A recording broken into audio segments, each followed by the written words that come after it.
I was worried if my mom talked about leaving money because they don't have a big house. Surprise. I didn't think she'd give Monica a gift before leaving. Maybe Mom wanted to show love to Monica her own way. While talking with my husband Arthur, I opened a gift from my mother-in-law meant for our daughter. I wondered what it could be. When I saw what was inside, I got really mad and threw it away. Arthur, changing nearby, was shocked to find it in the trash. "Mary, what are you doing?" "Mom got a gift for Monica," Arthur scolded, unaware. "Did you see what's inside? You'd want to throw it away too," I exclaimed. Arthur looked puzzled, then retrieved the bag from the trash to see for himself. "You must be joking." "My name's Mary, and I'm a 30-year-old stay-at-home mom. Arthur and I have been married for 3 years. I used to work, but after our daughter Monica was born last year, I quit my job. We both love our daughter dearly, and being a family of 3 brings us so much happiness. I wish this warm time could last forever. But things have changed. One concern I have is my relationship with my mother-in-law. At first, she seemed really kind. She accepted our marriage easily when we told her about it. Even though we didn't visit her often, whenever we did, she treated me well, and I thought we had a good relationship. Things started to shift about a year after we got married. Sadly, my father-in-law passed away from an illness. My mother-in-law was deeply saddened because she loved him very much. She was very low, and Arthur didn't seem to know how to comfort her. As she slowly started to feel better, which relieved both Arthur and me, she began treating me harshly. It seemed like after losing her husband, she realized her only source of affection was her son. She started being cold towards me, perhaps feeling jealous that I had taken her son away from her. She also took pride in the family property and lineage passed down from her late father-in-law. Once she directly told me, "Don't assume you'll inherit this house easily." Even though the property was valuable, it originally belonged to her husband's family, so logically it would pass down to Arthur, not me. But after becoming distant, my mother-in-law began treating me like a nuisance and started tormenting me. "Mary, when will you have a baby? It's your responsibility to give birth to an heir. If you can't do that, you'll have to leave Arthur." This became her attitude towards me. Every time we met, she pressured me about having a baby. I gave birth to a child last year, which was a surprise considering the stress I was under. However, my mother-in-law wasn't satisfied that our child was a daughter. She simply said, "Well then, next year," as if it were expected. Having children in consecutive years is difficult. Also, Arthur and I hadn't even discussed having a second child yet. When I mentioned this, my mother-in-law insisted, "What are you talking about? Your duty is to give birth to a male heir, no matter how many children it takes." She keeps repeating the same things so much that it's shocking. It's like she's stuck on a loop, saying the exact same phrases over and over again. Sometimes I wonder if she's like an AI robot programmed to only say those things. In today's world, her obsession with having a male heir is incredibly outdated and absurd. I wish she would let go of these old-fashioned ideas and appreciate her granddaughter, Monica, who is here now. Every time I see her, it just disgusts me more. But when she's around my husband, her son, she puts on a different face. She acts like she's understanding and kind towards me. The contrast between how she acts when it's just the two of us and when my husband is there is so stark. It's like she's 2 different people. I almost want to take pictures and compare them. No matter how well she hides it from my husband, her awful treatment of me, her daughter-in-law, raises serious doubts about her as a person. Doesn't she think about the possibility of me telling my husband about how she really behaves? Or does she believe she can keep fooling him forever? Throughout my pregnancy, she relentlessly harassed me, causing a lot of distress. Whenever my husband wasn't around, she would approach me and say things like, "You understand, right? If it's not a boy, I won't forgive you. If it's a girl, you should consider abortion." Hearing those words made me seriously question her humanity. When I objected, saying it was going too far, she responded, "A girl will just get married and leave. It would be a waste of money and time." I remember thinking to myself, this woman is beyond hope. For me, the gender of the baby didn't matter. All I wanted was a healthy child whom I could love unconditionally. My mother-in-law's words caused me a lot of stress.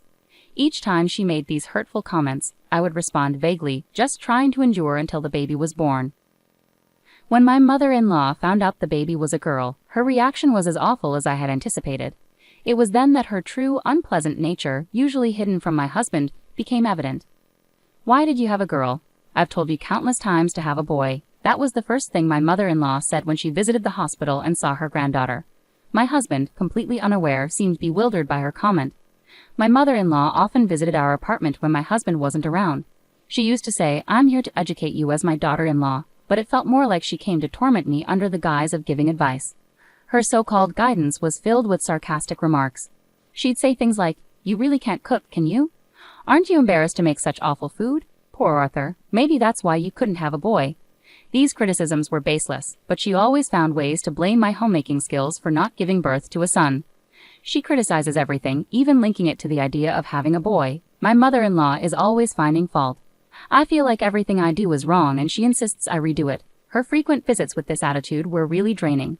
Each time I have to deal with her, I find myself disliking her more and more. I have my own way of doing things around the house, and I'm tired of constantly hearing about having a boy. I wonder if I should have stood up for myself more. But deep down, I sympathize with my mother-in-law, who is grieving the loss of my father-in-law. I held on to a faint hope that she might return to the kind person she used to be. Maybe my optimism made me overlook her behavior. One day, as usual, she came over, complaining about various things, and then started her usual mantra: we should have a boy. She even mentioned a name she had in mind, Thomas. It was getting harder to tolerate her. As these days went by, my daughter's second birthday was approaching. I was busy preparing to make her day special, but then my mother-in-law showed up, as if on cue when my husband was at work. Even on a day meant for celebrating my daughter's birthday, I didn't want her there. Actually, I never do. I paused the birthday preparations, brewed some tea, and entertained her in the living room. Why is she still a girl? My mother-in-law remarked, looking at my daughter. Please stop, I pleaded. Today is my daughter's birthday. I just wish she would leave already. Lately she hasn't been as critical about household chores. I've started to figure out what might please her, but her comments about having a boy and continuing the family line haven't stopped. Are you pregnant yet? There won't be a small age gap anymore, so you should hurry up and have a boy. I've said it many times, but my husband and I aren't desperate to have a child. No one knows what the future holds with having children. We were fortunate to have a daughter shortly after getting married, but there are couples who struggle for years without success. Children don't come just because you want them to. It should be obvious with a little thought. I must have been under a lot of stress. This was the first time I firmly and clearly expressed this to my mother-in-law. When I did, she glared at me angrily. What kind of daughter-in-law am I dealing with here? It's because of your attitude that you haven't had a boy. You're influencing Arthur too, aren't you? Of course you are. Otherwise, Arthur would want a boy just like me. I was stunned. Arguing with my mother-in-law seemed pointless. I've told you many times you're useless until you have a boy. I couldn't let her continue to disrespect me like this anymore. Enough is enough. My husband has never spoken to me like that. We've built a happy family with our daughter. It's you who's disrupting that. If you plan to tear apart my family, don't come back to this house. I finally said it all, releasing my pent-up frustrations. My mother-in-law listened, her fists clenched and hands shaking as if she wanted to retort. But just then, Arthur arrived home. Immediately, her demeanor changed. Arthur, welcome home, she greeted him warmly. I was disgusted by her sudden shift. Mom, I didn't know you were here, Arthur said. Yes, but I'm leaving now, she replied curtly. No, wait, I forgot. This is for Monica's birthday, she added, handing me a paper bag. Huh, was all she said before leaving with a smile. Arthur and I were left bewildered. Was Mom all right? He asked. We were on the verge of a fight, but then you came back. I've been venting about my mother-in-law to Arthur for a while now. At his request, I recorded and played back our conversations. His reaction was, "This is terrible." Later he said to me, "If Mom does something outrageous again, let me know." He's been supportive of me, and that brings us to today. I recorded my interaction with my mother-in-law today and played it for Arthur. Well, you two really had a disagreement. You might be in trouble if she brings up inheritance issues, especially since they don't even have a big house. But I didn't expect her to give Monica a birthday gift when she left. Maybe Mom is trying to show affection for Monica in her own way. While chatting with Arthur, I opened the present from my mother-in-law meant for our daughter. I was curious to see what she had given us. With a little excitement, I checked the contents of the gift, but I was instantly filled with anger when I saw what was inside the box.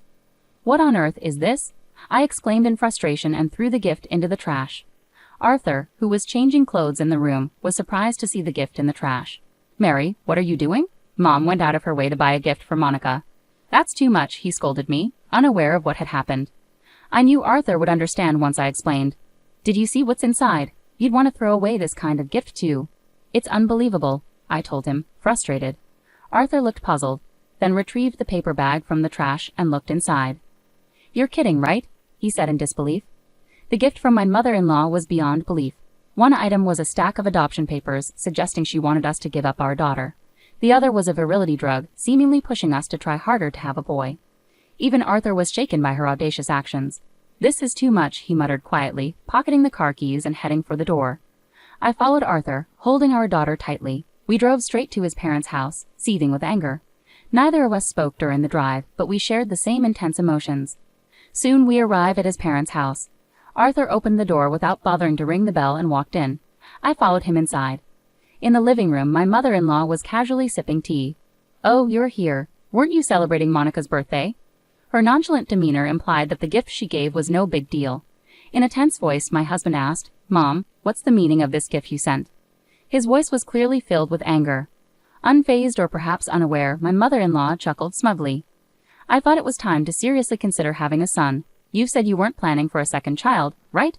If you give up your first child for adoption, you'll have a reason to try again." "That's absurd. Suggesting we give up our precious daughter for adoption just to have a male heir. You should understand your responsibility as the only son of this family." It seemed my mother-in-law had run out of patience, revealing her true beliefs even to her son. Gently yet firmly, my husband responded, "I see. So that's how you think, Mom?" "Yes, exactly. You need to have a son to continue the family line." "Enough of that. I love Monica and I love Mary. Isn't it more important to have a family bonded by love rather than just lineage? I've always valued you as a parent who shares our blood. Please take care of Monica as well." Even considering giving her up for adoption is completely out of line, my husband said firmly to his mother, his anger tempered with gentleness. But it seemed his kindness went unnoticed by my mother-in-law. "Ah, I see. You don't understand me as well as I thought you did," she responded. "There's no point in having a girl. Eventually she'll marry into another family. It's your duty to continue our respected family line," she continued, unmoved by his words. My husband relaxed his fists. "It seems my words won't reach you anymore. If this house and lineage mean so much to you, then why don't you take care of them all by yourself? I won't stand in your way." My mother-in-law tilted her head in confusion. "What are you talking about? You're the only son of this family. Naturally, you will inherit this house and land and become the head of the family."